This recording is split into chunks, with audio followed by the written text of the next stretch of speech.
Necromancer live show. This stream will begin in time. Thank you for your patience.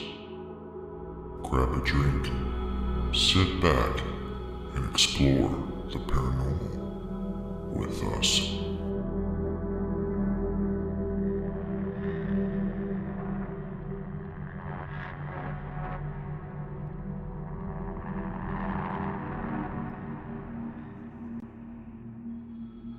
Welcome to the Necromancer live show.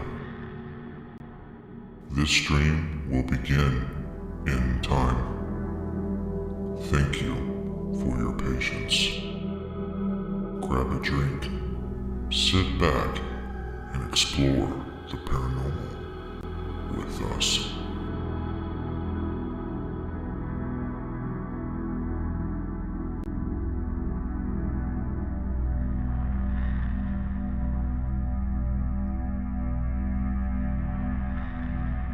Welcome to the Necromancer live show. This stream will begin in time. Thank you for your patience. Grab a drink, sit back, and explore the paranormal with us.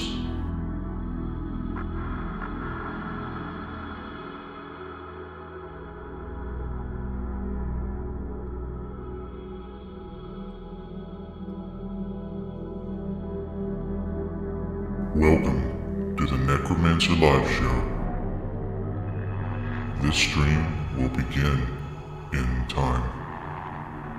Thank you for your patience. Grab a drink, sit back, and explore the paranormal with us.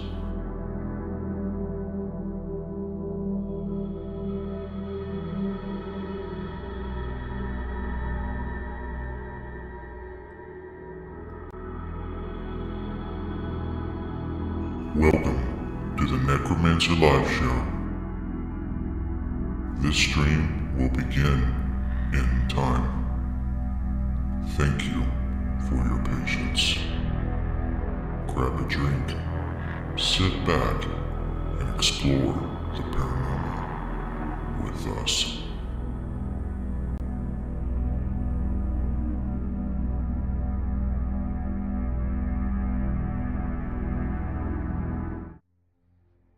As far back as I can remember, I dreamt of a normal life. A life filled with normal things. A life where monsters don't live in closets or under the bed. A life where ghosts aren't real. I just wanted to be normal. But that didn't happen. It wasn't meant to be. Since my early 20s, I've experienced profound paranormal events that would change my life. Extreme poltergeist activity, living amongst those that have departed this earth in ways unimaginable. It has affected my loved ones and children with no end in sight. I could hear things, see things, and feel things not of this world. I asked myself if this was a gift or a curse. With the help of my mother and close friends, I emerged a paranormal investigator. Since 2013, I have been on a relentless journey to learn about the paranormal. I invite you to follow me into the unknown. Welcome to the Necromancer live show.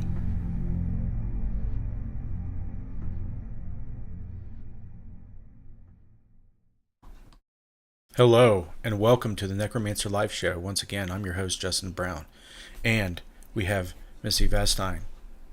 What's up, Missy? Not a whole lot. Are you ready to talk about the paranormal? I am. What else is there to talk about on Wednesdays, right? Right? So, we're going to talk about paranormal things. But before we do, let's talk to our peeps. What are they doing? Not a whole lot so far. I've got Darren. I've got Derek. It says on Facebook that David Wolver's watching. I got Scotty Fox. I got Arden. Scotty's here, so it's going to be a good show. Yeah, he said, "Okay, I'll grab a Jim Beam and Coke since you told me to drink." That's right, you do it. He said I'm very impressionable, it seems. Yeah, it didn't take a whole lot to persuade him to do it, right? No, not at all. I'm glad that I can give you incentive on drinking alcohol. I got water. So, how's everybody been doing? Let me know if you're just doing the normal adult grind or not. Let me know how you're doing. Let's not rush things because we got 2 hours. And we're going to be talking about EVP again and voice phenomena again. We're going to redefine. We're going to talk about the things that really, I don't know if people, I know some people appreciate my opinions and views on paranormal topics such as this, but it seems that people are set in their ways. I know I've touched on it on past shows, but a lot of people in the paranormal field view the paranormal more like a religious practice or a spiritual belief than actual investigation. Right? Right. And everyone's guilty of it. Arden wants to know, how many hoodies did you say you have, Justin? Close to 30. Somewhere around there. Last time I counted. It's kind of ridiculous. I don't know what. That is a shitty shift. I am sorry, Scotty. He said, I'm grinding doing 2 a.m. to 9:36 a.m. shift. 8 years. Oh my gosh. Yep. That's like a third shift. That's like a late third shift. Mm-hmm. Yep, I got a lot of hoodies. I kind of went on a hoodie binge. I went and bought a whole bunch. And then after I bought a whole bunch, I would get stuff like at places, haunted, places or historical places that would sell them, and you'd always overpay for them, but that's the only place you can get them. And I buy them because Arden said, yeah, me too, pretty much. LOL. Yours is my favorite that I have. it is a nice one. I've been wearing it since it's been cooler, and it is a nice hoodie. It is.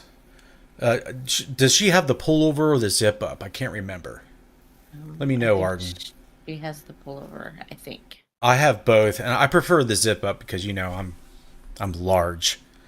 Pulling off a pullover hoodie is basically like ripping off the top layer of my skin. It's not the perfect scenario. And I'm just a little person, and I'd rather a big old pullover. So that's right. Pullover, that is right. She said. Maybe one day I'll get around to designing new merch. I really like the design I have now, with the crow and the moon incorporated in it. Mm-hmm. It's really cool. I don't know. I would love to have like this like really heavily crow themed one.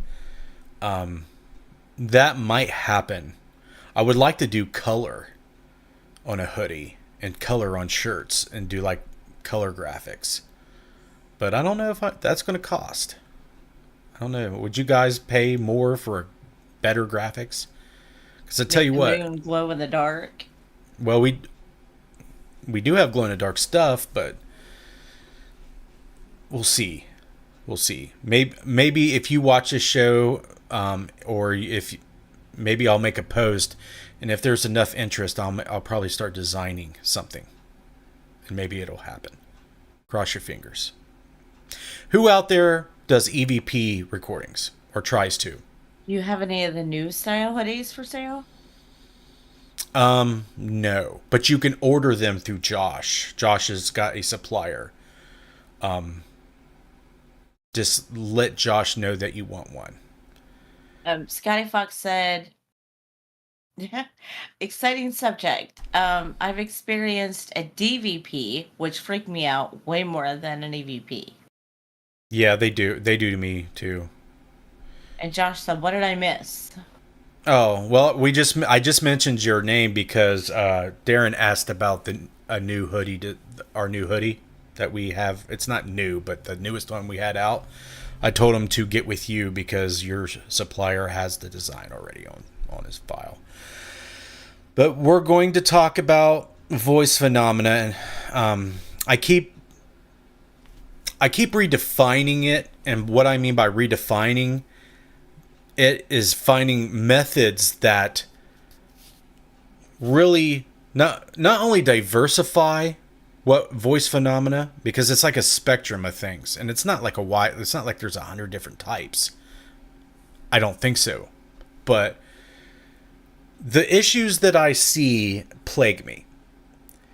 And what I see, well, let's go over the definition, the general definitions that I see first, and then we'll go from there.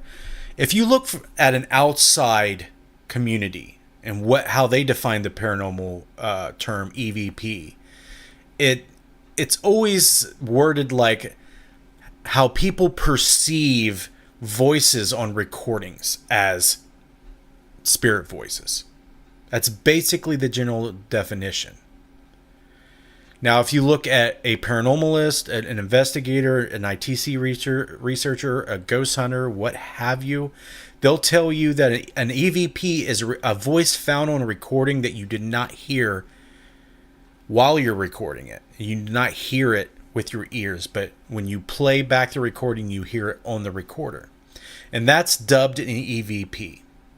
They assume that the recording was electronically manipulated or imprinted somehow. And here lies the opening that I have to try to find out, well, how is an electronic voice phenomena recorded? And over the years, I have proposed ideas that are just not simply say, hey, it was there, so it must be electronic and it must be spiritual. Well, the fact is, we don't know.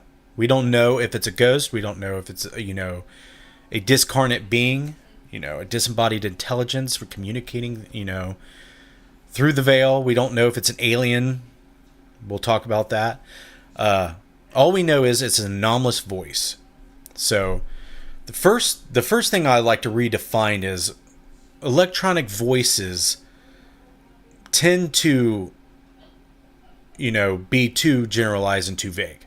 So for early on in my research, I started doing tests to see if there are energies, whether it be charge, magnetic, what have you, that are manipulating the transducer, which is the microphone of the recording device. Because to me, if you remove the microphone and just have the medium in which you save the file, the digital file, or if you're using analog recorders, the tapes, you shouldn't get anything at all. But I've never seen an experiment or a claim that someone had removed a microphone and recorded, basically without a microphone and received a voice. I've never seen that ever. And it should never happen. So based on that knowledge, microphones are crucial. They are required. But you're still not hearing them. So a lot of people propose that, hey, maybe the voices that are being recorded are outside the range of human hearing, which would be below 20 hertz or above 20,000 hertz. If that was the case, the recorder that you're using and the microphone that you're using with the recorder could not record it. And even if it could, you couldn't hear it on playback unless there was something strange going on, digital aliasing, for example. We can go into that. I've talked about that before. Or some type of distortion through analog recording if you're using old school recorders. Interrupt me if there's comments that you feel necessary to read. Arden has a question. Go She ahead. said, can there maybe some sort of pareidolia to EVPs as well? Absolutely, and we're going to get into that. And when we kind of defined what Wikipedia would say, people who perceive spirit voices on recordings. I mean, a lot of that perception deals with psychology. Okay, but like hold that thought, Arden. So we're going to get into my approach on different hypotheses concerning the microphones, and then we'll shift right into pareidolia because I think that is probably the best place to address how to eliminate or create naturalistic explanations for EVP. Scotty Fox said the definition of an EVP seems very broad these days. It is. I agree. So I have two hypotheses, two different types of recorders, primarily. You have like a microphone that is like a vocal mic. There is a magnet with a diaphragm, and that diaphragm is attached to a magnet, and it's located within a coil, a copper coil. And if a magnet moves in a coil, a coil of wire, it induces a electric charge, a flow of electrons. And that diaphragm kind of like reacts to the compression of the air when you speak into it. So we all assume that ghosts and spirits don't have vocal cords to compress the air to create voices into the microphone. If they did, you wouldn't need it. You would just hear it. And Scotty alluded to how he thinks, disembodied voices are creepier, which they are, because you hear them and they seem much more real and much more physical, which they are. So what can cause that magnet to move to induce, a current in the coil? Well, any type of electromagnetic induction can do that. Now, induction is a normal thing that happens in electronic devices via electric fields and magnetic fields. Okay, so if you can get that magnet within the microphone to move to simulate a voice, you would have to learn how to do this. This wouldn't come naturally. I wouldn't think to a ghost or a spirit. If anybody watched the movie Ghost, Patrick Swayze had to learn how to do PK and move things, from the other guy in the subway. So I believe this is the same thing that would have to occur. So Lloyd Auerbach confirmed this. He agrees that you would have to learn how to do this after you become a discarnate being. So if that's the case, you would have to learn how to do it, which I believe you still can. So another way, or another form of microphone, is a condenser microphone or electric microphone. And those are most commonly found in the handheld dictaphones and voice recorders we all use. So that transducer works off a thing called capacitance. And basically, in layman terms, there's two electrically conductive plates really close to each other. One's got a positive charge, one's got a negative charge. So when you speak into it, it causes a variance in the charge. And that variance is what causes the signal to be transduced into a voice electronically. So REM pods use this technology. Other devices use this technology. So if we believe that there's anomalous activity or spiritual activity sitting off these REM pods, they can definitely, mess with digital recorders. So when you get static, when you get voices, you get weird things to happen, that could be what occurring. So those are two theories that could be causing EVP. It's you have to have the microphone in play. So we're looking at EVP a lot differently than one might think. Okay, and we're getting into some niche fields of EVP research, and not a lot of people do this, but the more and more I talk about it, and other people, listen to me and have ideas, and either get inspired by me or are already thinking of it, I've seen it slowly grow. But it's like a very, very slow process to get people to do this. And I think the main reason is you have to learn audio engineering and learn about the methodologies and that you would have to utilize, and it becomes a lot more work than just turning on a recorder. And also you would have to use multiple microphones to cross check against, because you don't know what's anomalous unless you unless it's not normal. So if you have five microphones with recorders on them and only shows up one on one, that's anomalous. If they show up on all of them, that's a normal voice that came through, but you still may not know the source. We'll circle back to that. Go ahead. Darren has a comment about a recorder. He said, I have the Zoom H1N, and I have never captured one EVP on it. Been using it for 2 years and nothing. I'd rather just use my phone. I get stuff on it all the time.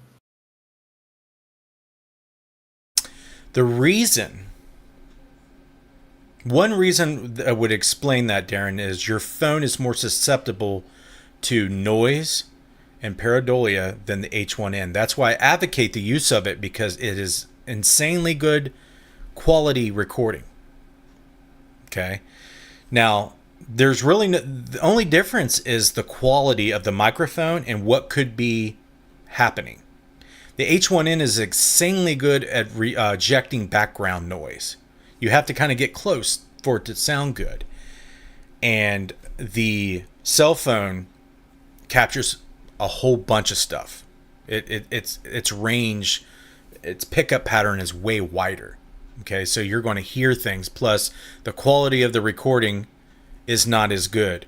So you're going to interpret things, at a brighter, more so than you would an H1N, because it's quieter. There's very few things to hear, but something with a wider pickup pattern, there's more things to hear. So you're going to hear something in the background. You're going to hear, ambient noises that you're going to probably misinterpret. And that would be something that I would be very careful of doing. I would definitely try to run both of them at the same time to see if you can cross-check the other. But definitely keep using the H1N. Philip Gibson said, hi, hello, Missy and Justin. Hi. TJ Sheldon said, hey, y'all. What's up? Philip said, I use 2 Zoom H4Ns, and I love the quality. Yeah, but they're really good. Scotty Fox said, Rodic mics? Question mark. Can you repeat that?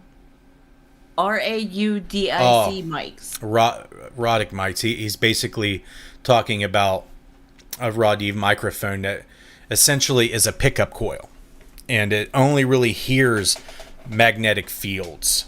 It's like an induction microphone. It's like kind of what I was talking about before, but the actual transducer is a coil where an anomalous or spiritual presence could induce a flow of electrons into the coil to produce a voice or a sound. And the benefit of a raw Dev microphone is that it will not pick up mechanical or acoustic energy like our voices or things we hear normally in the environment. It will not record that. It will only record electronically induced signals and reproduce them as voices in theory. So that would be one thing you could use to test electromagnetic induction, for example. Good question. So back to Arden's statement about pareidolia. Psychology is a huge thing when it comes to interpreting spirit voices. And you have to be aware of your psychology and how it works when perceiving such things. So when you look at pareidolia, you have to understand what it is. And you have to accept that it is a high possibility. You have to take a look at what causes pareidolia. You're looking for sounds that you believe is anomalous or you believe is paranormal. But when you're listening to the ambient sounds on a recording, you're listening more closely and more intently than you normally do to try to find the sniper in the bushes. Okay? So your brain is an expert in recognizing patterns and making sense out of nothing, random stimuli. So if you listen to white noise, you're going to hear voices in it. The harder you listen, the more you're going to interpret sounds and voices of people talking. Okay? That's what the brain does. The brain naturally does this. And it does this because it tries to compensate for background noise, and it tries to look for patterns where there isn't any, because things aren't always clear. And a lot of the research I have done states that is a survival tactic. It's to keep you alive. The more aware you are using your senses, the more you can protect yourself. But that comes at a cost. So pareidolia is a real thing. I have been a victim of it. Very, early on in my research, using spirit boxes, for example, is a huge thing. You're listening to a sweep of the spectrum of the radio frequencies, and there's phonetics being splurted out of it because you're getting snippets of radio broadcasts. It could be announcers, talk shows, songs, commercials. You're going to interpret those things, and sometimes a whole word might come across, or even a few words, depending on the sweep speed. So you're going to interpret those things as voices from beyond.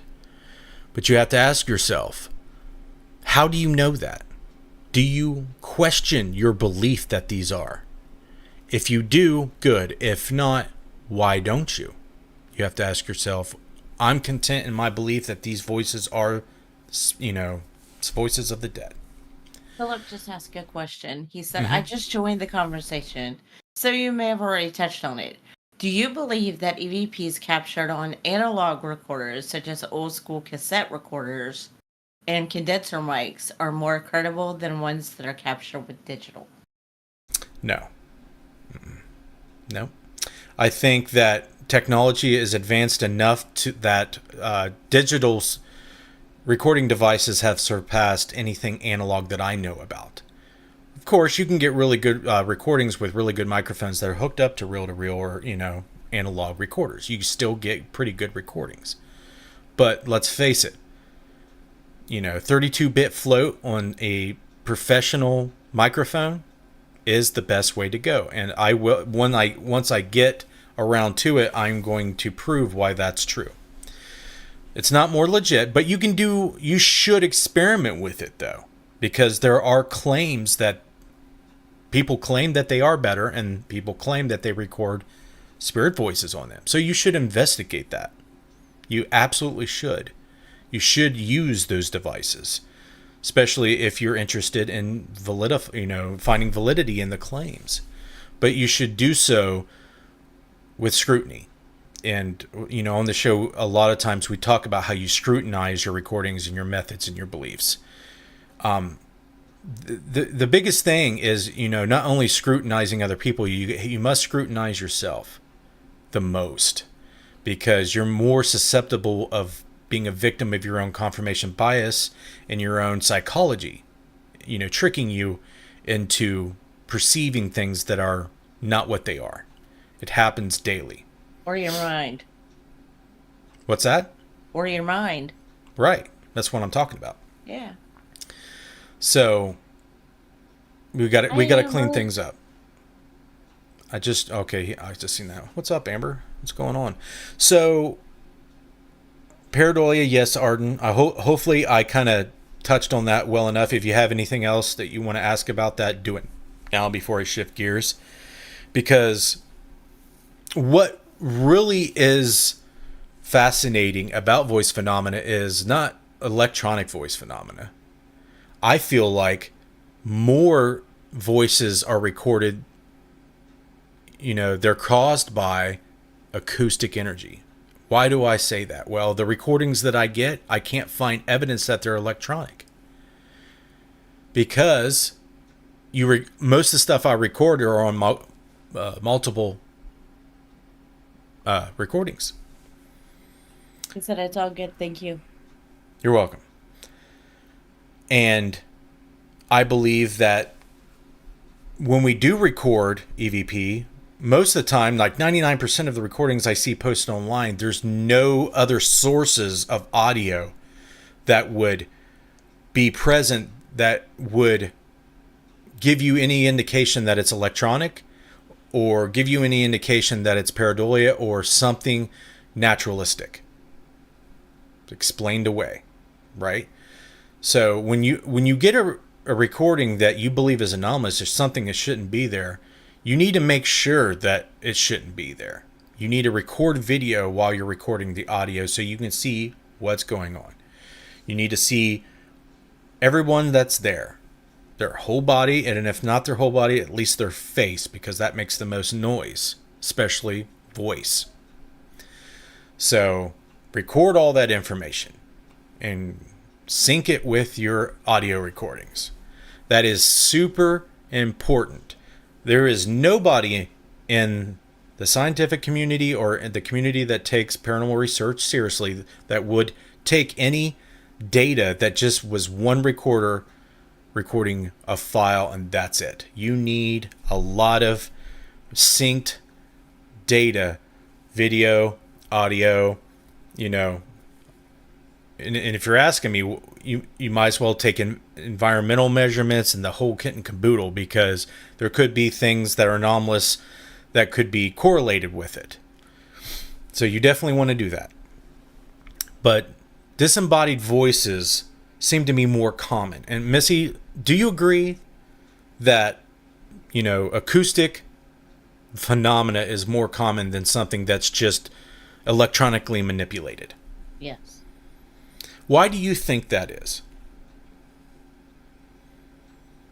Based off everything you've heard me say and other people say about it, why do you think so? Because most of what I hear, you don't pick up. We don't pick up. Well, I know the clairaudient part is like that's a whole another side thing. Right. What I'm asking you is the things that, people besides you hear. Mm-hmm. Why is it more common?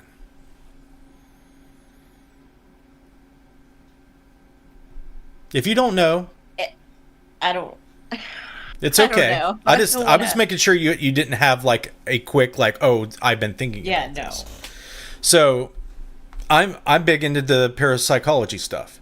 Mm-hmm. So, if you think about it, people without bodies, when they learn how to do PK, they're learning how to move stuff around, they're learning how to manipulate physical, systems. When they've mastered it to a point, they're going to visualize themselves with a body. Maybe most, spirits and ghosts that are still earthbound do. They're going to visualize their body. They're going to visualize their mouth and their throat as they're speaking. And that psychokinetic, Troy, intent. We were just talking about you the other day. The psychokinetic intent will, through PK, physically manifest a voice. Just how, on the movie Ghost, I don't have one, just to say this is a penny, they physically manipulate it. It's PK, right?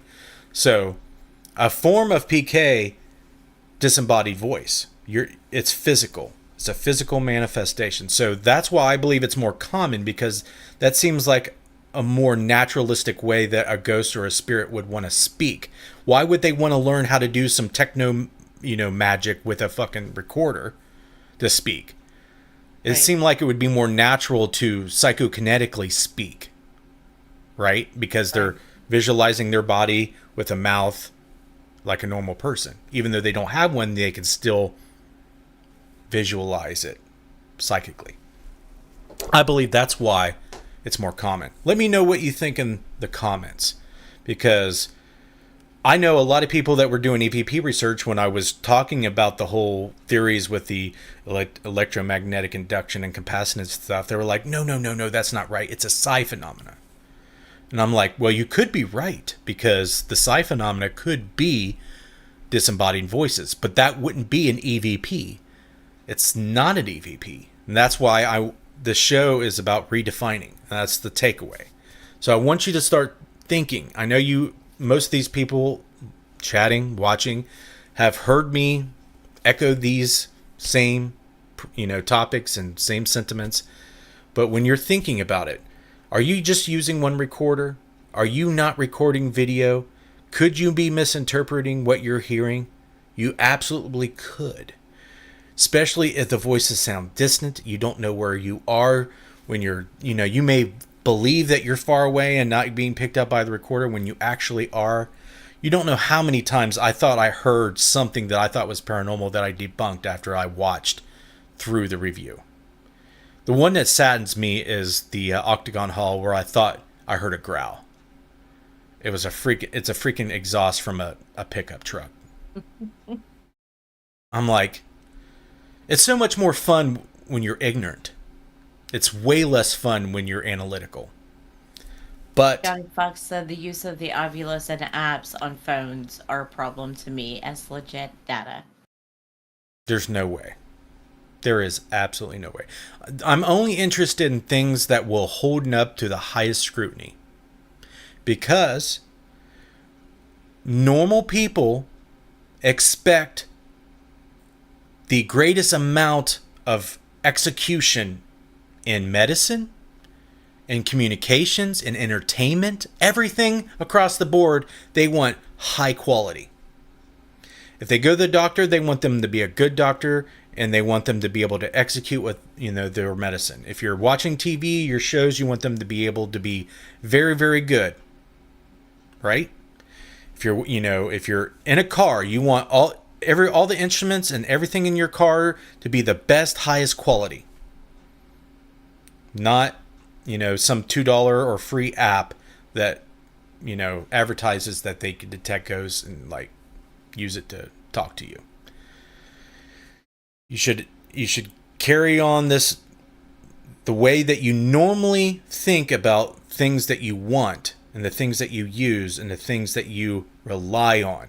You need to hold that high standard to ghost hunting, to paranormal research and investigation.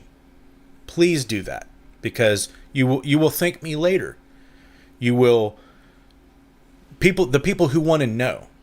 And let's face it, there are people that don't care to know. They just want to believe what they want to believe, and they have these things to prop up their beliefs. Trust me, I rub people wrong all the time. They do not like me because I challenge their beliefs. And let's face it, it's stressful. It is very stressful. Go ahead and read Phil's. Since Philip Gibson said, since thinking or concentrating on something causes thousands of neutrons to fire, generating waves of electromagnetic energy. Could those electromagnetic waves occasionally be picked up by our recording devices in the form of our own answers to those questions we are asking during the DVP session? Good question. So if you watched the show with Lloyd Auerbach, you will definitely get your answer to that question. If not, I would highly recommend you watch that, Philip. But it's called PK. So in parapsychology, it is a belief that PK can imprint voices on recorders. How it's done mechanically, no one knows yet. But the living mind and living consciousness can psychokinetically imprint voices on the recorder in theory. And also in theory, discarnate beings that contain the same consciousness just without a physical body still can use PK to create electronic voice phenomena. So it's the same phenomena, but one's from a living agent, one's from a deceased agent. Okay? So I believe the effect is the same, but the source, whether they're living or dead, is different. But the living is just as capable of doing than the dead are. Good question. I was definitely going to get to that, but you know how it goes. You start digressing and you start getting into different topics, and you're answering questions from chat. You can go sideways really fast. But yes, you really, parapsychologists kind of have a problem with EVP research because of those reasons. There's no way to know if you're not affecting it. And the more you're aware of the device and the more you have belief of EVP and that you're communicating with discarnate beings, spirits, ghosts, aliens, whatever, the more susceptible the device is to psychokinetic EVP from you or from someone else that could be in the vicinity partaking in the session. So you want to definitely be thinking about that. Philip asked, how could we tell the difference between the living and the deceased PK? Okay, so if you are in fact getting hits, what the ghost hunting community calls intelligent responses, you want to be able to get responses that, information that you don't know. Okay, so if you're getting information that you aren't aware of, you can infer that it's not coming from you. And if it's information that people that are there aren't aware of, you can infer that it's not your PK that's creating it. That is one way. It's not a foolproof 100% way, but it's a way to infer. It's a step forward. So another way is doing almost like an Estes method, but not with spirit boxes. It's like a double blind. Okay, so what you can do is set up a EVP session where you are not aware that there's anything being recorded, as far as, dialogue with a spirit, and see if that works. We'll definitely need to do a show, or maybe I'll just do a tutorial on this because I'm not prepared to fully give you a really good setup to do it, because that's something that I plan on doing but haven't done yet. But you should brainstorm on that. But I feel like if you're getting responses, based on information that you don't know, I feel like you can infer that it's not coming from you. What do you think? Chat, what do you think? Because I'm struggling finding other ways to tell the difference. Good question. Love the question. I think these are the questions I need to be asked. Well, what about manifestation? Elaborate. What if you manifested the voice and it wasn't, That's what he's talking about. Okay, I gotcha. That's what he's talking about. I get confused with the word PK. It just confuses the hell out of me, and I don't know why. Okay, so PK is psychokinesis, and all psychokinesis is a consciousness that manipulates physical systems. Gotcha. Okay. So I get it now. You get it now. That's all it is. That's all it is. Any other questions? Because it helps me. It helps the content of the show. It really does. Missy's not giving it to him. No, there aren't any questions right now. Yeah, I'm not seeing any either. But that's okay. That's perfectly fine. And I feel like the weirdest EVPs I've recorded seem to be unprovoked by me asking. I remember one super clear one on a live stream that we were just talking about a train, and Missy was reading chat, and we got a child sounding clear, crystal clear voice saying grandma. Just one word, random, grandma. Not related to anything that we know of that we were talking about. Right. There was one that was recorded in an underground spiritualist church in Utopia, Ohio. There was a motion detector going off repeatedly, and the voice said loudly and clearly, stop. Was it talking about that? I believe so. And that was one of those times where I thought it could be PK causing it, because I was thinking that I wanted that to stop making that noise. And we get the voice stop on an actual EVP setup that was used to test electromagnetic induction theory. But it wasn't electromagnetic induction that I know of. It was a physical voice. Very, very interesting. other instances that involved, like the one at Madison's area that we bring up all the time. Missy heard it. I heard it. All the recorders in the room heard it. And it was intelligently responding to my question in real time at the moment. Very, very cool and trippy. It still trips me out when I listen to it. And it sounded louder and clearer to me in person than it did on the recording, which was interesting. Uh-oh. So Retro Gaming said, my question is, how can you know it's a real EVP or if the spirit is the real deal? I've seen many videos people make things up or claim it to be real. I've been wanting to do more and dig for more info. Great question. So Retro Gaming, one thing that we do here, let me open up my website here real quick, and I'll show you a couple of the setups that we use. So the one way to know if it's fake or not is to ask for the raw original files and analyze them yourself. So if they only give you one file and it's got some audio in it, there's no way to know if it's anomalous or not, right? There's no way to know. You basically have to take their word for it. So let's go down here. Okay. Can we use that? Yeah, sure.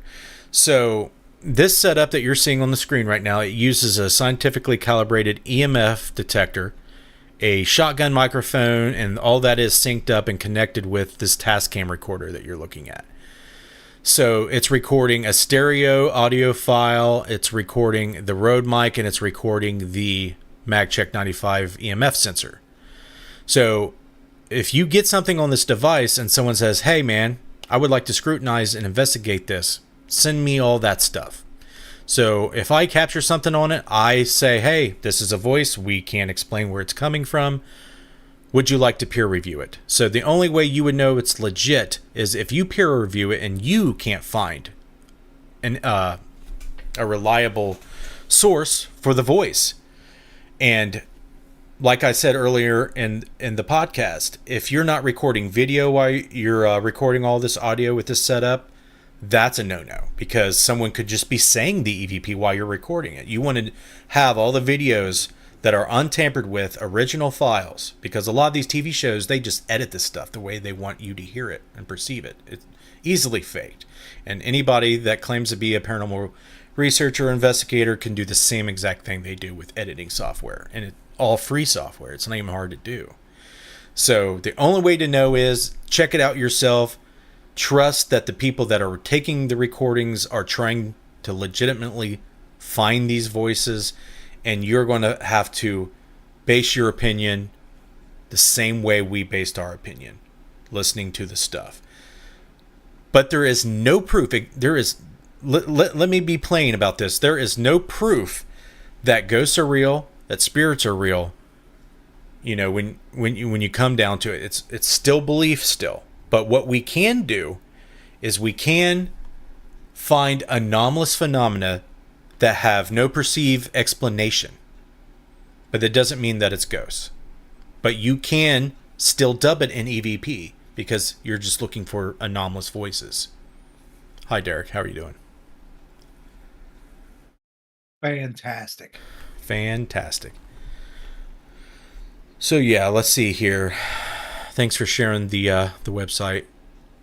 Yep, exactly. I agree. Good. I'm glad that you do, man, because I'm telling you what, this stuff is super duper rare. And when it happens to a person, and it's profound, it's like serious, like it's like footsteps walking right past you, above you in a house you know you're alone in. It's not like distant or just a few little knocks. It's like legit footsteps. No one's there. Okay. A voice coming out of thin air. You know it's a voice. It was clear. It was loud. There's no one there to speak the words that you hear. Right. That is rare. And it seems like it only happens with people with certain traits or maybe even abilities. We don't know yet, but it seems like there are indications of special circumstance, because there's a lot of people out there that don't believe it because they have not experienced it, and you can't blame them. I certainly don't. What says Derek? I think you're 100% right. I mean, there's a lot of people that go on investigations, and they investigate for years and don't experience anything. They don't hear any voices. They don't see anything. They don't feel anything. And then somebody standing right next to them that has only been maybe to one or two locations in their lifetime experience all kinds of crazy stuff. Mm-hmm. And it's kind of like that, everywhere. And like you said, there's people that don't believe whatsoever that any of this stuff is even going on because they've never experienced anything. And it's a valid question. Why do a vast majority of people never experience anything, never see anything, hear anything, have anything happen, and a small minority experience things or even pick stuff up on equipment?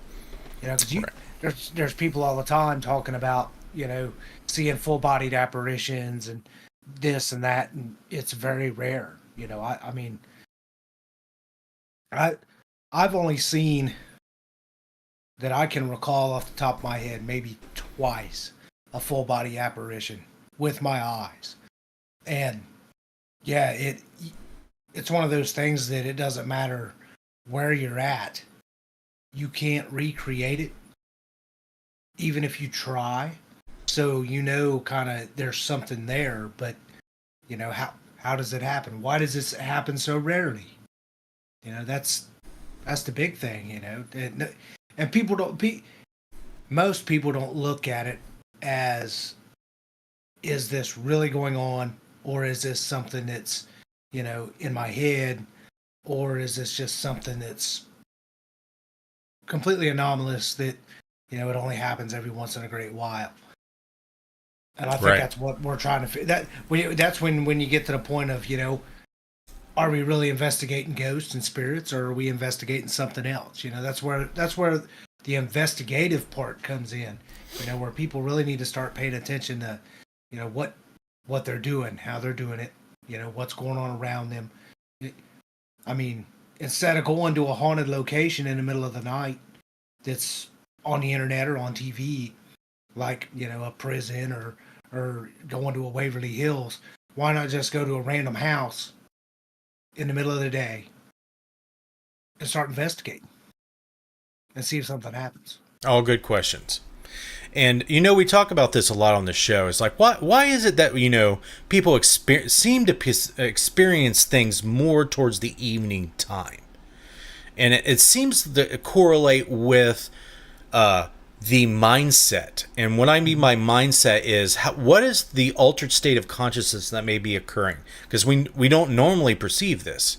But there's certain times we do. Maybe like in the evening when we're relaxed, our brain waves are shifting into, longer wavelengths. Okay, mm-hmm. We're more meditative, more relaxed. That seems to be at the time when people start experiencing things strangely.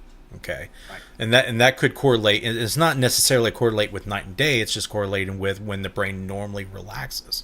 The rhythms and cycles of the consciousness that correlate with day and night.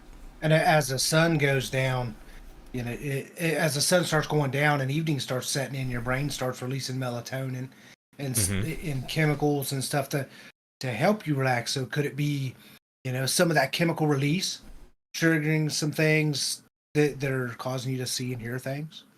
I believe it's a concert of things. That it's like a perfect storm. Darren says exactly. Well, I'll go back to retro. That's why you got to observe your surroundings as well and location environments. Agree? Exactly. Just like the man saying what in my face last weekend, that was the most real thing I've ever witnessed in there. There was no logical explanation for that. Definitely been there, Darren. Understand. Now that that's out of the way, what's I'm going to beat my best investigation you guys done?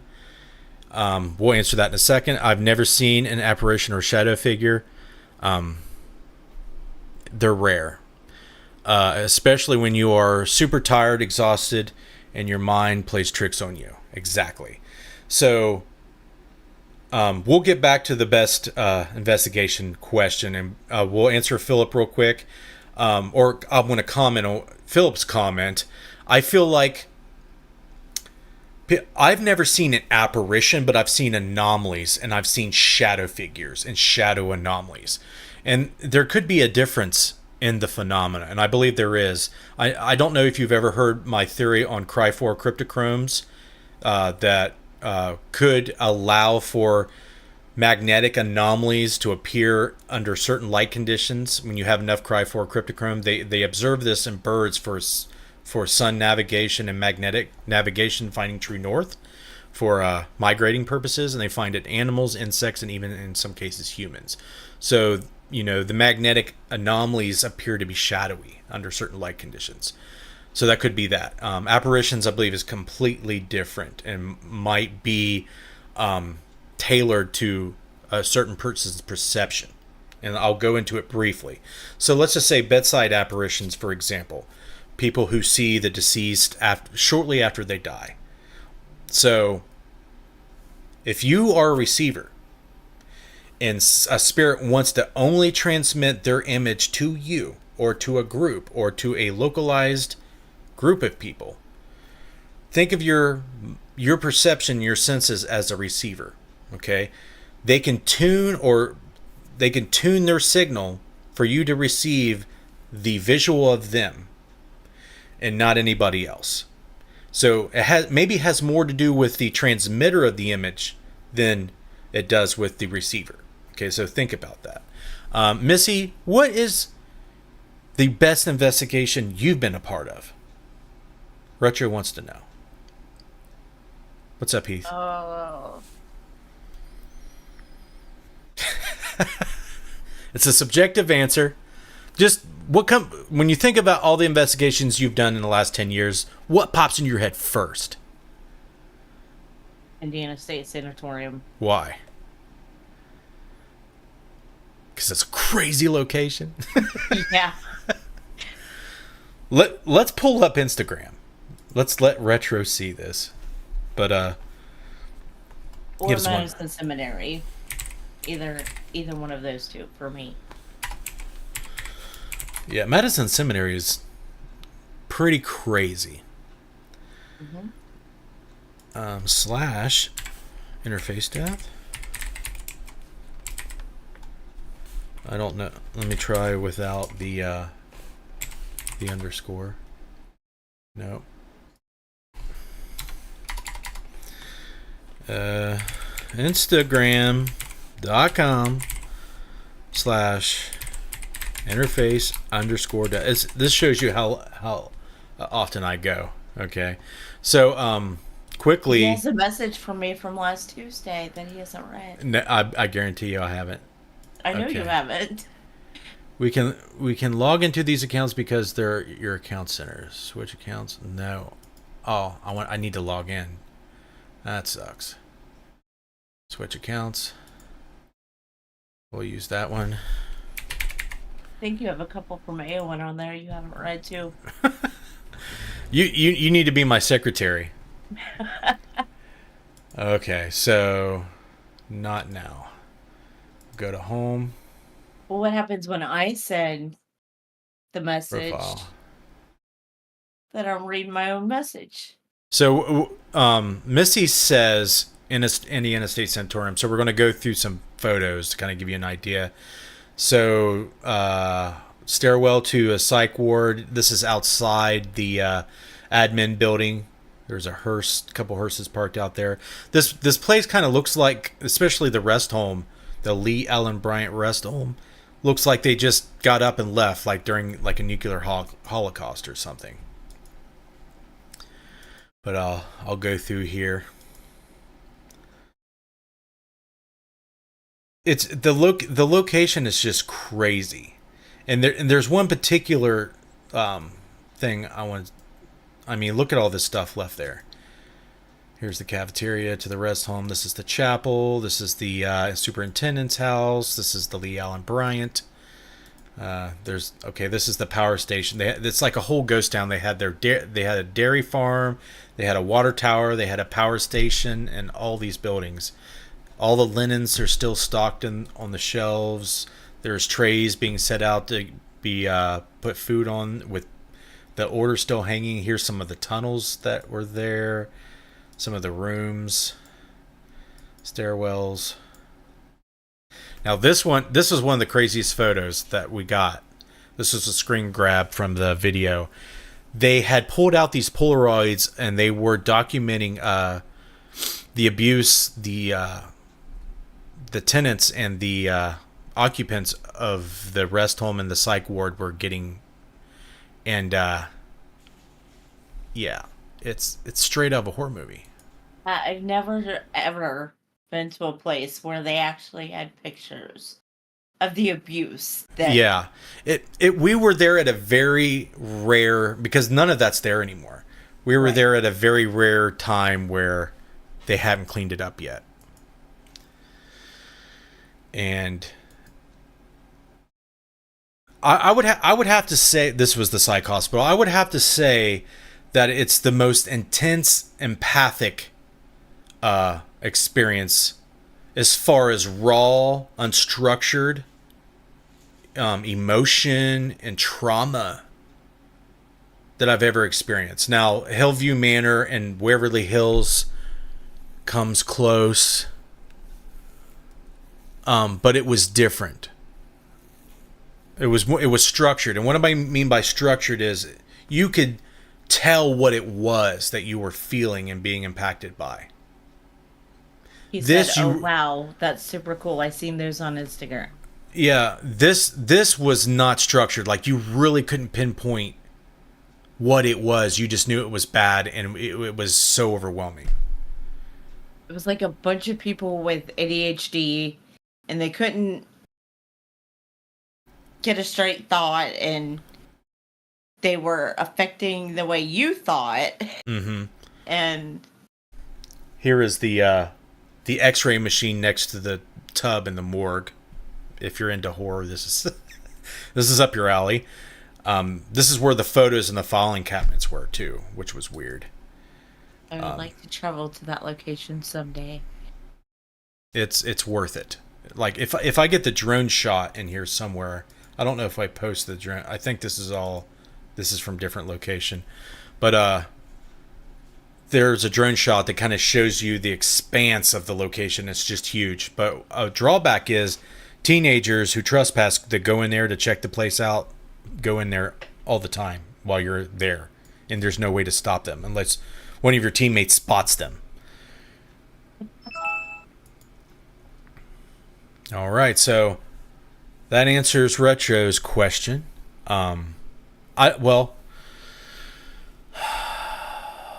Best investigation. Mine still is a residential I did back in 2015, and it involved a family that was dealing with the death of their 15-year-old daughter who died in their residence due to respiratory failure. And I got mind-blowing, anomalous activity while I was there. And if you want me to, I'll go into the story, but basically it was the daughter who was not wanting to move on, cross over, whatever you want to say. And my belief, because mom and dad were still heavily dealing with her death, and it was causing them to separate because the mother couldn't let go and was constantly grieving, and the father couldn't deal with that. And it was causing, a division between them. And yeah, it was a very sad scenario. But that was the first time I found evidence of manipulation, an EVP that was cross-checked with other devices. And there's a video on my YouTube channel with that's old, from 2015, I believe, that you could check out. And if you want a link to it, I could try to dig it up for you so you can take a look. But it was emotional, to say the least. He said, "Thank you guys," or "Thanks, you guys are great. I like how you guys do it naturally and give great info." Thank you. That's a good. That's great feedback, because that's what we're about. We take the subject seriously. I think everybody wants to know if there's life after death, and if there is, what is there evidence that we could find to, make it legit. Because, let's face it, there's a lot of trickery and a lot of deceiving going on. And it's a real thing. So if you ask me if the paranormal is real, I don't have a choice because of the things I've experienced. Is it ghosts, spirits? I can't say for sure. It looks like it is. It seems like it is. And if it isn't, it's probably impersonating life after death. But that doesn't make sense. Or does it? Are we living in a simulation? Maybe. Maybe we are. There is evidence to say that we are. But if we are living in a simulation, let's just go there. There's avatars. What are the avatars? Are we perceiving these avatars as spirits? Are they spirits? Are they higher beings that are tethered to our bodies? It's a whole nother show that I've done.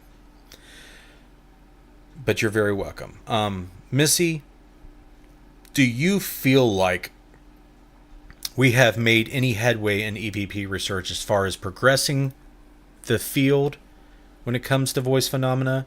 And if so, why? I know, I love doing this to you. I think we have. Why? Because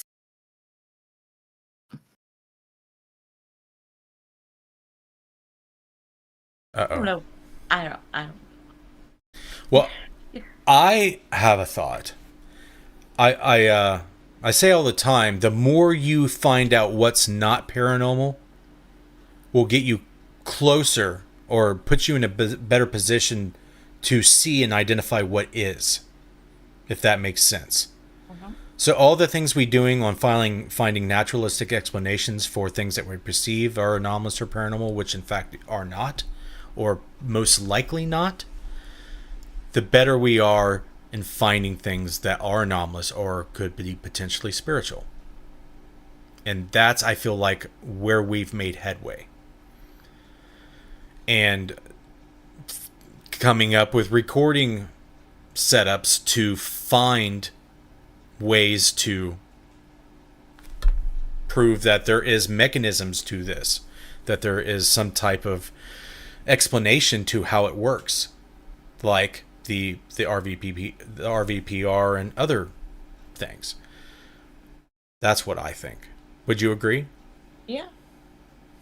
Derek said no because too many people still use DR16 recorders and believe they're getting true EVPs. Here's the thing, you don't even, it's hard to know if you are. Using that device makes it almost impossible to know if you are.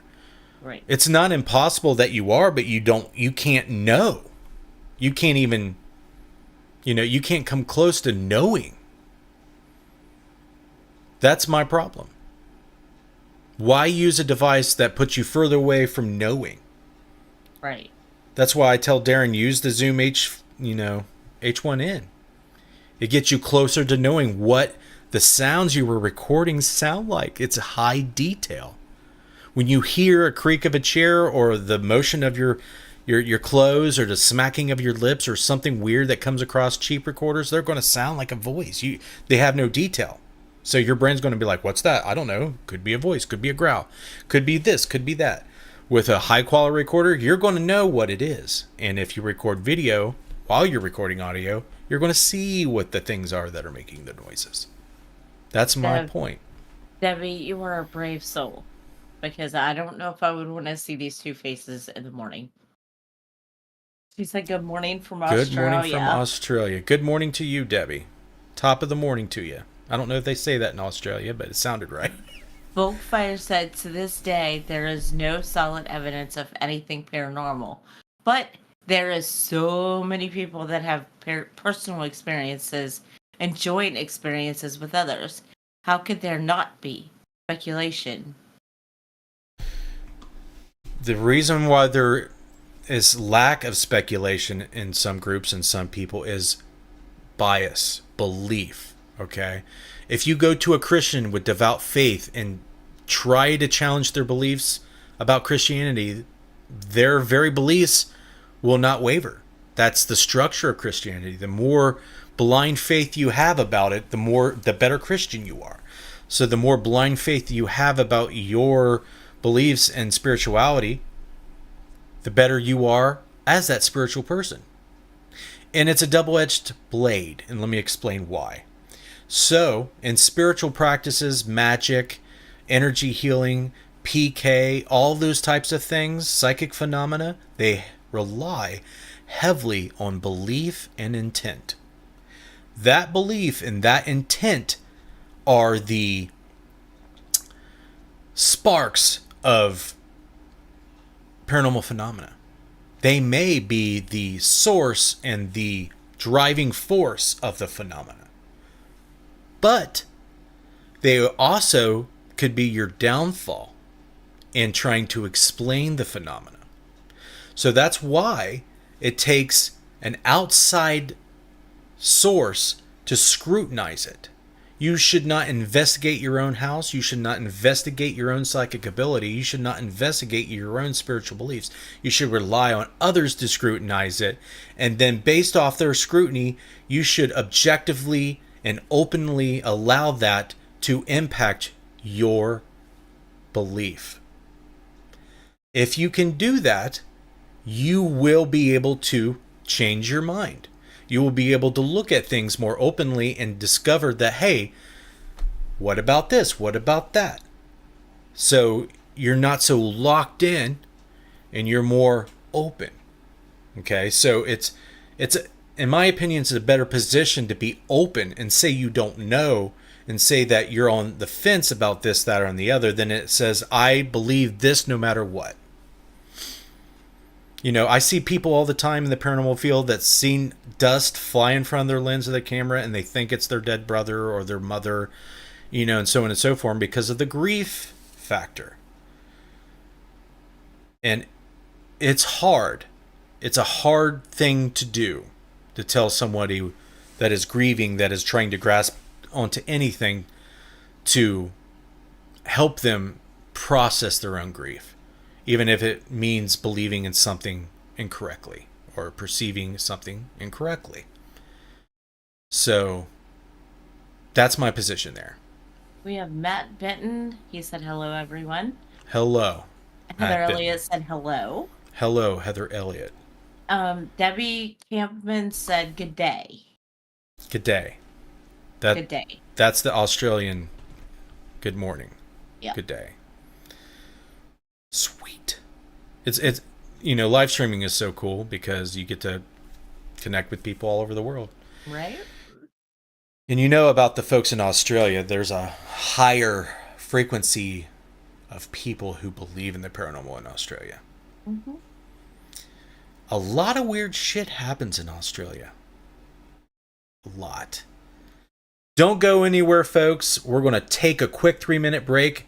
That break is going to be presented by Deadlight LLC. Check out this promo. If you don't know about Deadlight LLC or have heard of it, they are a great company. Learn about it more. Don't you go anywhere. We'll be right back.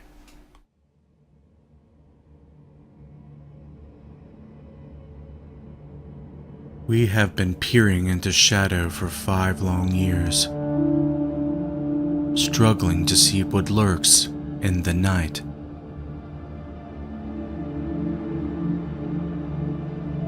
Working from the ground up and collaborating with hundreds of paranormal investigators, we have been able to develop a product that not only became the best night vision illuminator on the market, but became the last light that our customers would purchase for the rest of their lives.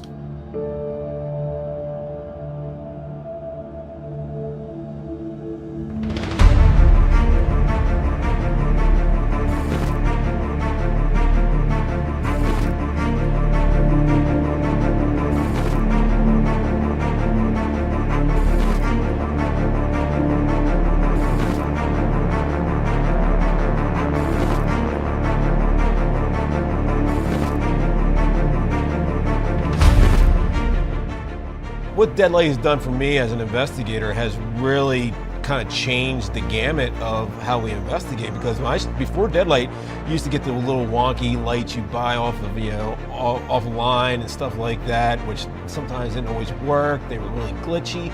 You guys sent me some Deadlights. I used them for Paranormal Warehouse. We did some filming for Epic Haunts, and I'm blown away.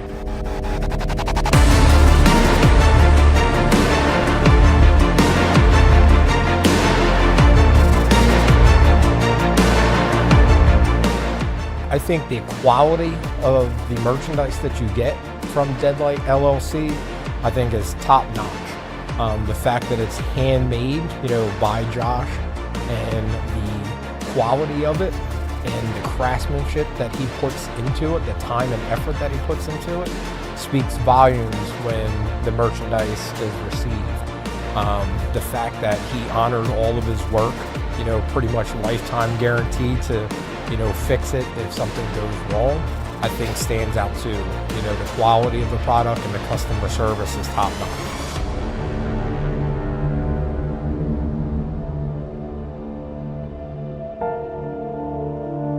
Whether you are a seasoned investigator or a beginner, Deadlight has a lighting solution tailored to your needs and your equipment. Deadlight is made for all who are not afraid to see what lurks in the night.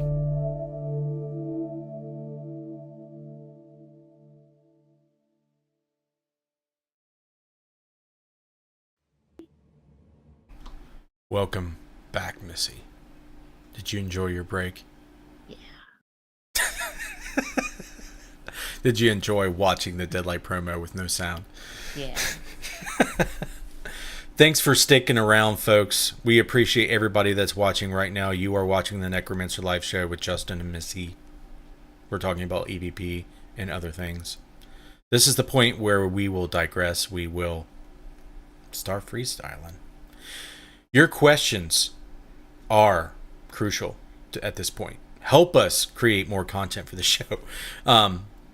Basically, if you're just now tuning in, we have been talking about voice phenomena, which can range from electronic voices that are only found in recordings that are not heard in real time during the recording.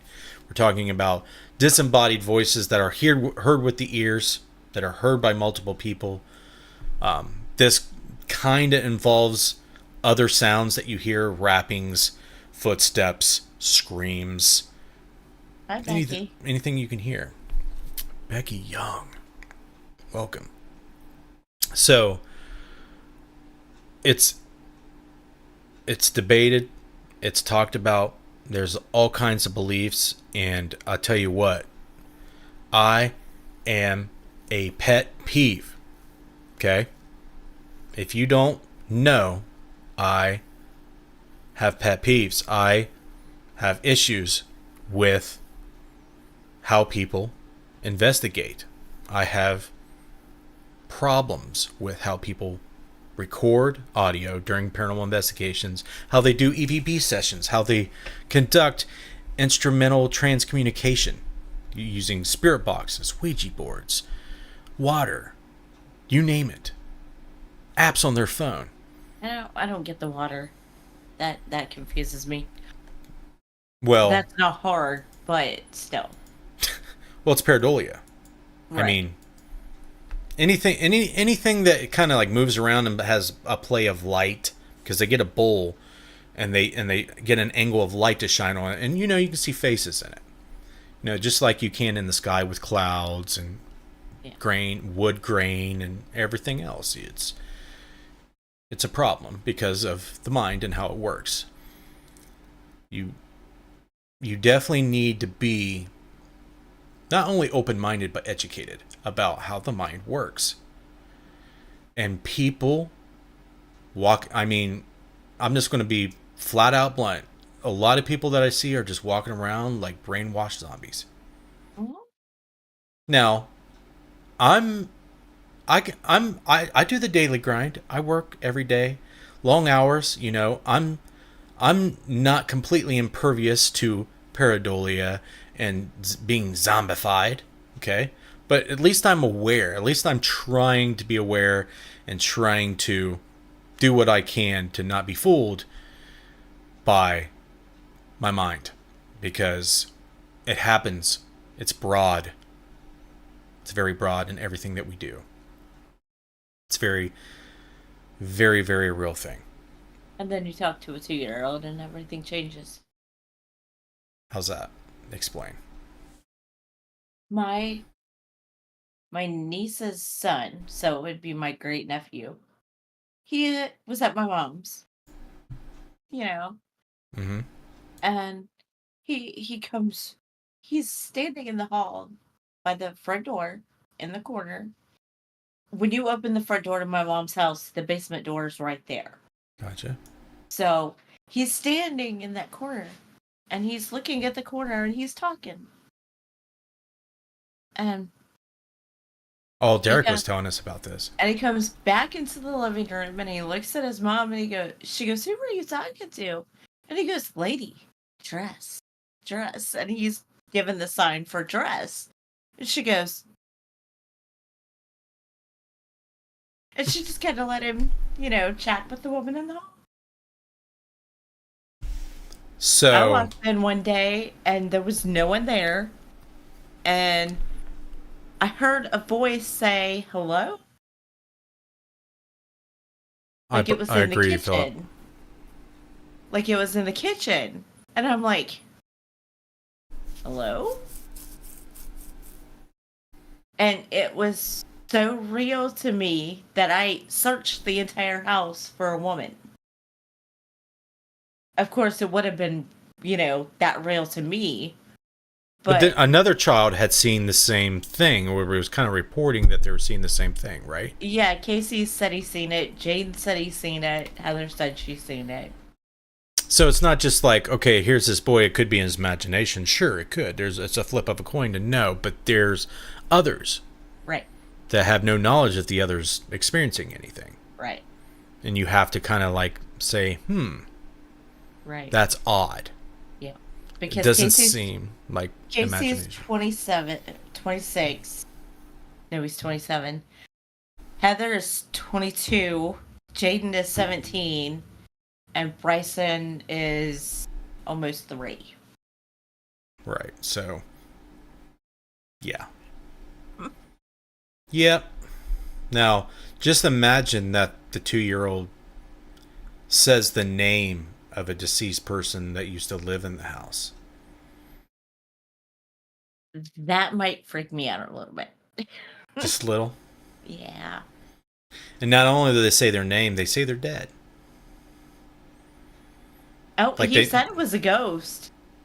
Oh, they said it was a ghost? He said it was a ghost. He said ghost, corner, dress.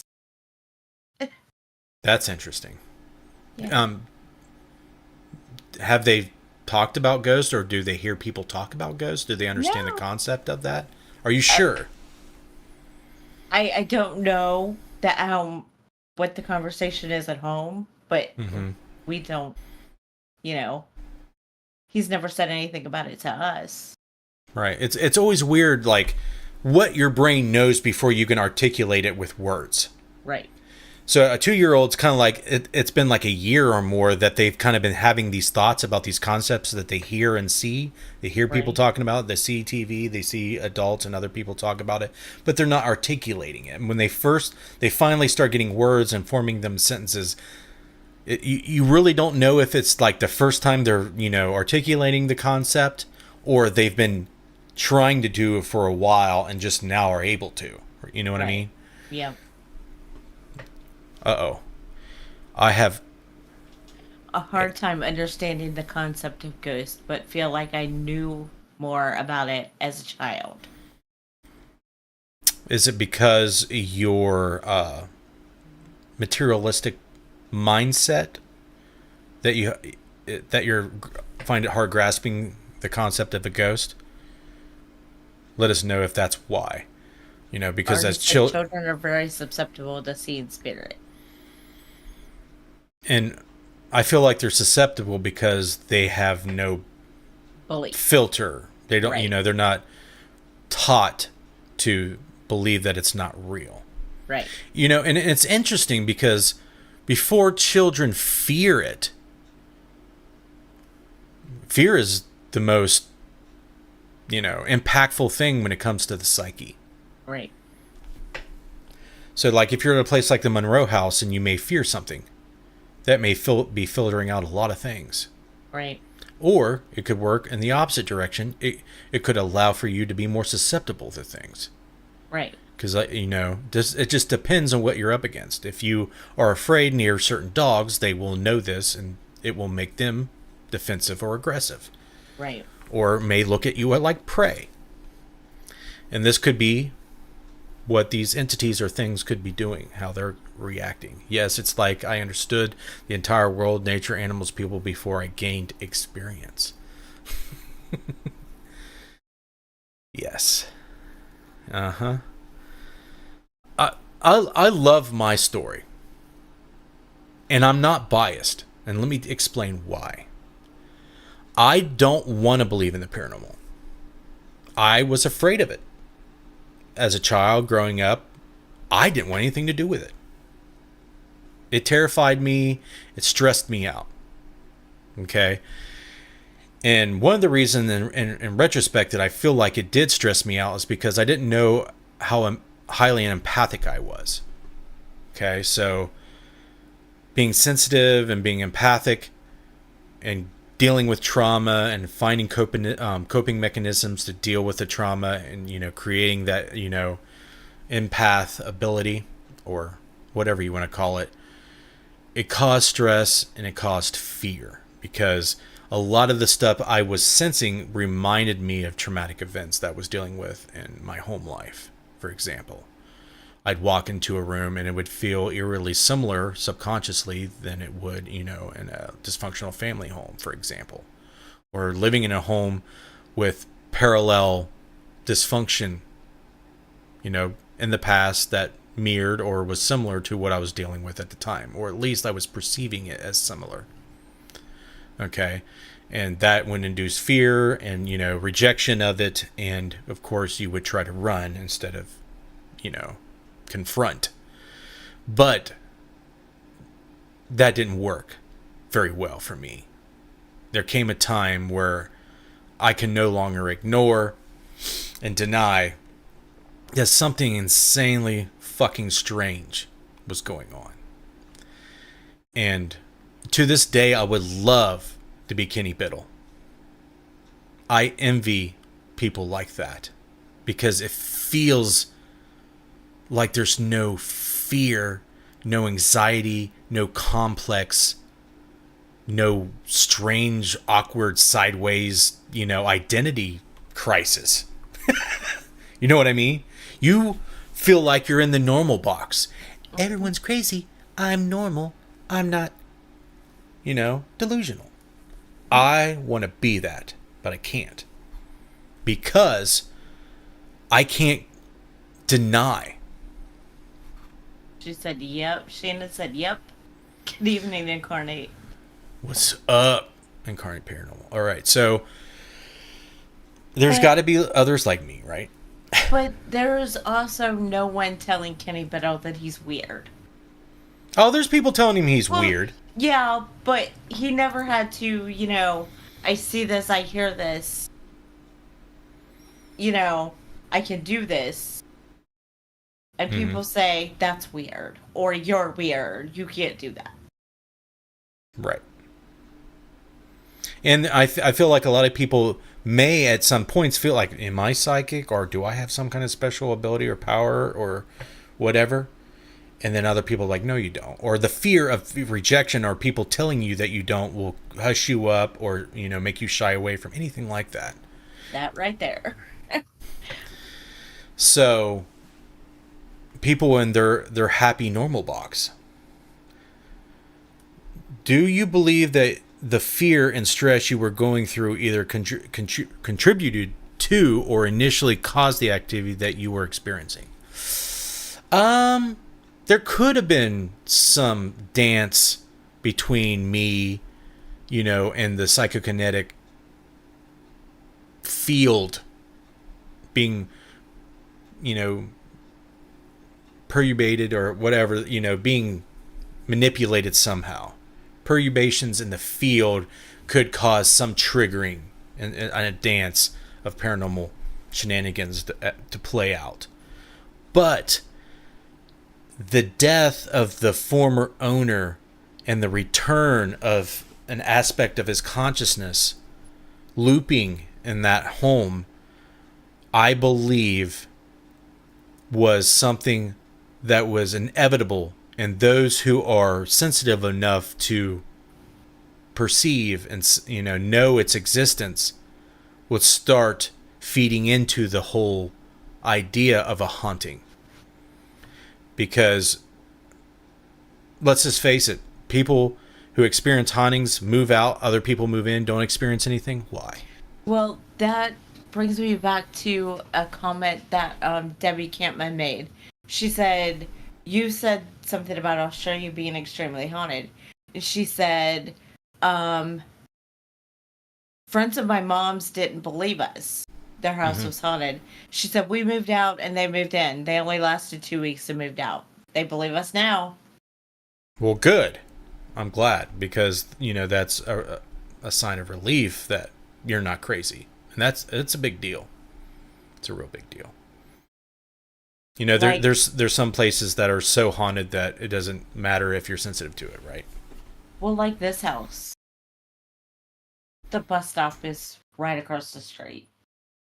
So I went to the bus stop for most of my life.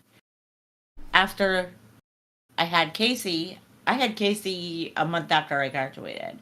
So 5 years after I stopped going to the bus stop, Casey started.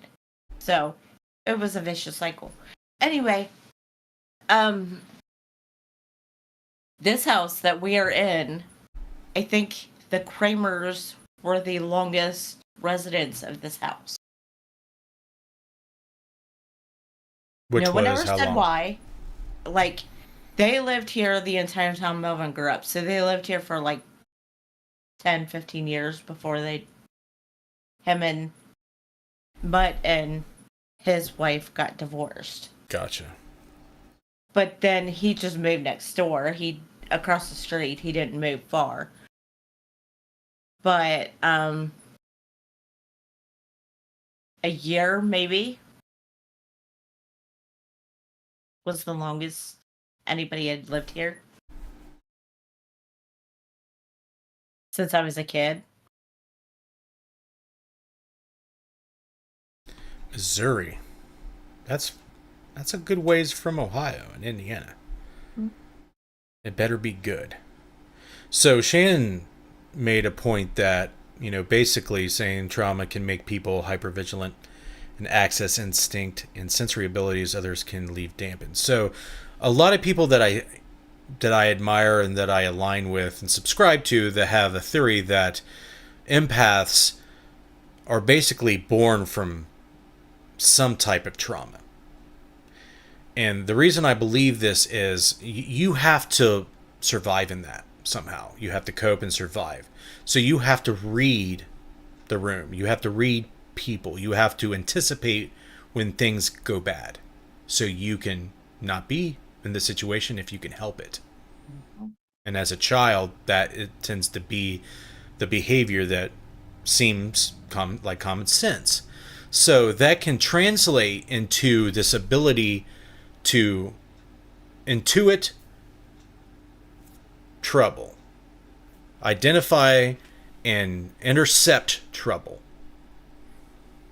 sense it before it happens as quickly as possible so you can defend yourself against it. It's not like empaths go out there and start feeling rainbows and butterflies and unicorns and they feel all great all the time because they're a magnet of happiness and good vibes. That's not what you see. What you see is the opposite. And that is why, I think the sentiments Shannon shared and and others have shared, I believe that's true. Let's see here. If I can get the money, I would like you to go with me to a haunted Missouri prison. I would love to go to Missouri and investigate haunted claims, but that's going to be hard because it's far away and it's going to be expensive. But I love the idea. Scotty Fox says, ardent children and pubescent girls and boys seem to have heightened perceptions. Scotty, evoke for my own paranormal experience is what got me interested in this field, to be honest. Edward says, if you look up the YouTube channel Paranormal Files that went to the Missouri prison, and it was pretty wild. Arden says, it's a pain in the ass a lot of the time. Being an empath? If that's what you're talking about, yeah. It is. I agree. You guys really need to investigate Nevada State Prison. I know, even more expensive, LOL. Yeah, there's still prisons around where we live that we haven't investigated yet. It's just expensive and time consuming. Places have really cashed in, and you know, you can use the word exploit, but I don't know if that's the greatest word to fit every situation. But they have capitalized on the whole ghost hunting community to gain revenue and seek financial gain. Well, you know, it's not the same for every place, but there's definitely money in it, for sure. So yeah, any other questions? Any other thoughts, comments? I feel like hopefully there's good takeaways from the topic of the show. I feel like at least if I planted a seed of, you know, information in your mind that will allow you to think about things differently if you didn't before, about EVP and voices that are paranormal, right? Perhaps Justin may organize funding for certain destinations to investigate. Philip Gibson said, another excellent show. One of my favorites. I have to get going. Have a great night, everyone. See you, Philip. Good Thanks night, for coming in. Philip. So, I am doing all I can to organize funds for the family. Paying bills. You know, that's my primary goal right now. And unfortunately, that takes up most of my money. The group, we try to pull in our extra money and to go to places. We're going to be doing more of that, especially maybe towards the end of this year and going into next year. There are some plans that I hope happen, and there are some things that I hope that happens, but as long as paranormal investigation and research happens, and there's some type of content that allows to convey that to you guys, I want to do a bunch of educational stuff and put it out there where so you guys can get the information and do with it what you will. That's my main goal. Thank you, Debbie. We do it every Wednesday from 8 to 10. Yes, feel free to come back every Wednesday, same bat time and channel. We will be here. Sometimes we have guests. Sometimes we're just chilling like we are. But thank you for coming. We may wrap it up a little bit early. I feel like we did a pretty good job. If anybody has any more questions, any question, paranormal related or otherwise, keeping it reasonable. If not, we may conclude the show. Let us know. Let us know. Give us reason to live. We are here for you. I will post if you would like to help contribute. You can do so on the stream through Streamlabs. You can choose a gift, donate $1 or whatever, and help out the show that way. You can check out our Patreon, which it's in the video description and there in chat. You can definitely check that out. That helps us out as well. And Arden's been spamming our website periodically through the show, and I will do it again right here, so we won't have to at the end. We'll just throw up the normal social media graphic stuff. Arden says, I'm an empath and sensitive. So that is something I know we've talked about specifically with Arden how to deal with it. I know she's overwhelmed at times where she feels like it's out of her control. And I feel like there's no like cookie cutter way to help everybody deal with it. I feel like there's things tailored to certain people to help them cope with it. And I hope Arden finds a way for her to cope with it. I wish I could have joined earlier. I'll have to watch later. Are you like when we start the show at 8, what do you usually do on Wednesday, Shannon? Do you have like a normal routine? Let me know. Because I think this is the best time slot. I really don't want to change, but I'm just curious what's going on. I've learned to deal with it better over the last few years. Good. Good. You know, I seek out opportunities to empathically pick up and sense things. I don't know why. I feel like it's just kind of like a macabre fascination at times. I feel like, you know, there's just the natural human desire to connect with people.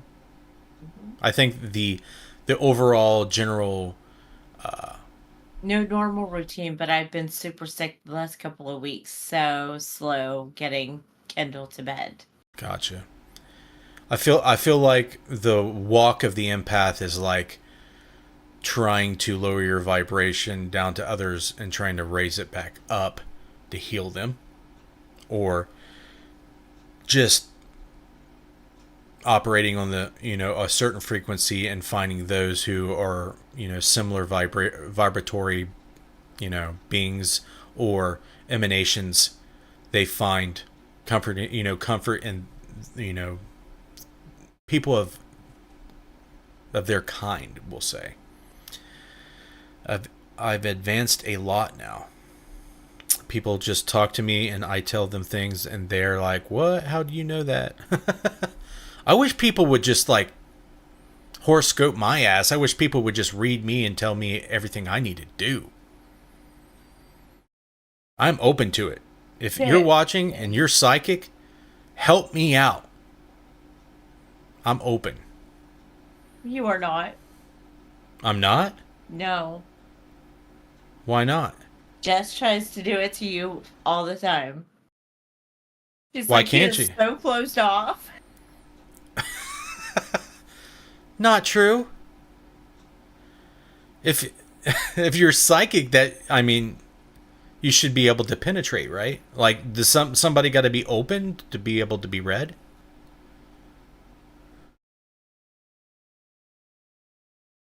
Yeah, in a way, yes. I understand that. You kind of always have your guard up. Like, I don't really want you to know this, so I will just block it out or block you out. So I'm good. I'm pretty good at blocking people out, huh? yeah, Josh Because- is too. Josh is too. Well, Except let when you're me asleep. let me know if you're doing it, so maybe I can lower my force field. Jess is awesome. She helped me through a really bad experience about 3 years ago, Orton said. Mm-hmm. I feel like most men probably are closed off, Yeah, or you know, at least protective or defensive. right. You know, because they have more fear of being, you know. Found out. Well, me in particular, I don't want to feel vulnerable. I don't want to feel weak.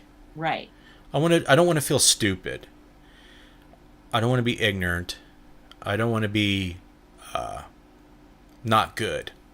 I want to be the best at everything that I do. Competitive, alpha, a mentality. Mm-hmm. All those things Sometimes could I be stand in front of deterrents. you, and I'm like, I'm stupid, and I just walk away. I have been contacting people out of the blue just before disaster strikes. Like a friend I haven't seen in a year and never text. I had to text him, and later that day he had a stroke at 32.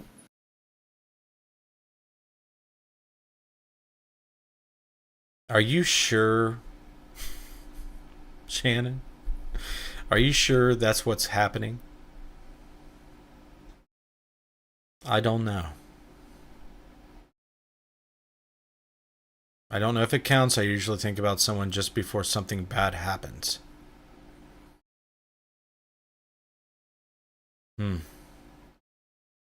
Joseph. Do we have someone new in the chat? Joseph Moore said hi, everyone. Hi, Joseph. We're getting some new peoples that I'm not familiar with. He's watched a few times. Okay. Well, good.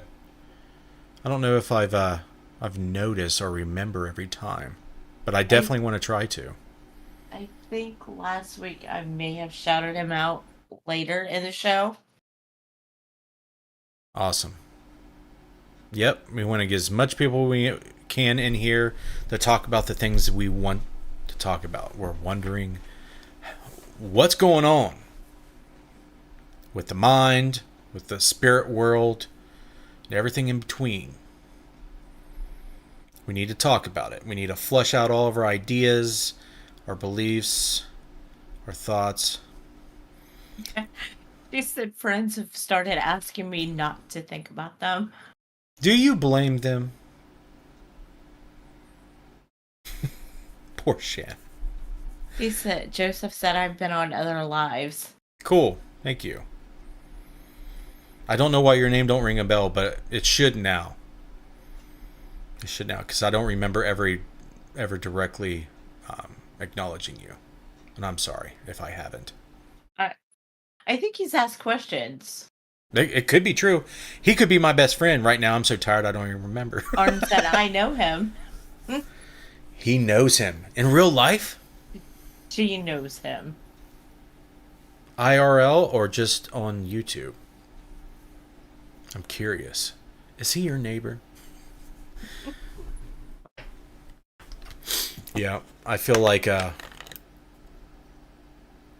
feel like there's a lot of stuff that we probably there's a lot of stuff we probably will never find the answers to. Mm-hmm. I feel like as long as we talk about the things and we kind of help grow a community that's open to talking about the things and are open to discussing whether they are figments of our imagination or are they actually what they are perceived to be. Read the last comment from Arden. What is it to you? What's it to you, LOL? I'm just curious. Curiosity. You know, I like to ask questions too, Arden. They may not be the ones that you like, but I have questions too.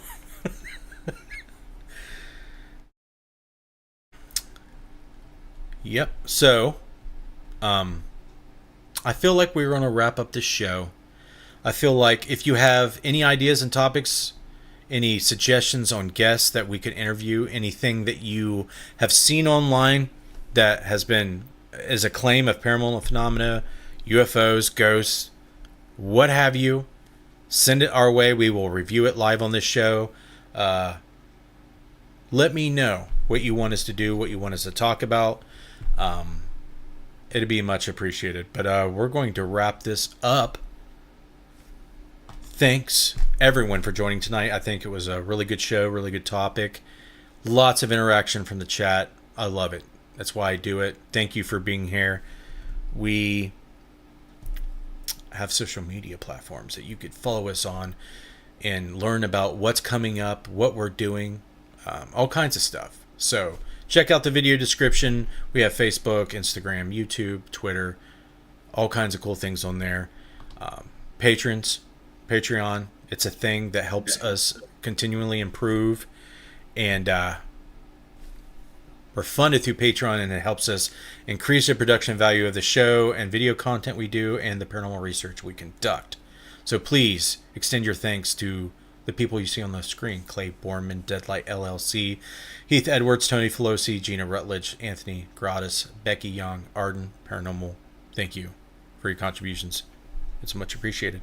That's where I'm going to leave it, guys. You guys have a fantastic night. Have a fantastic rest of your week. Have a great weekend. And come back and see us next Wednesday at 8 p.m. Eastern for another discussion of what we call the paranormal. We'll see you next time.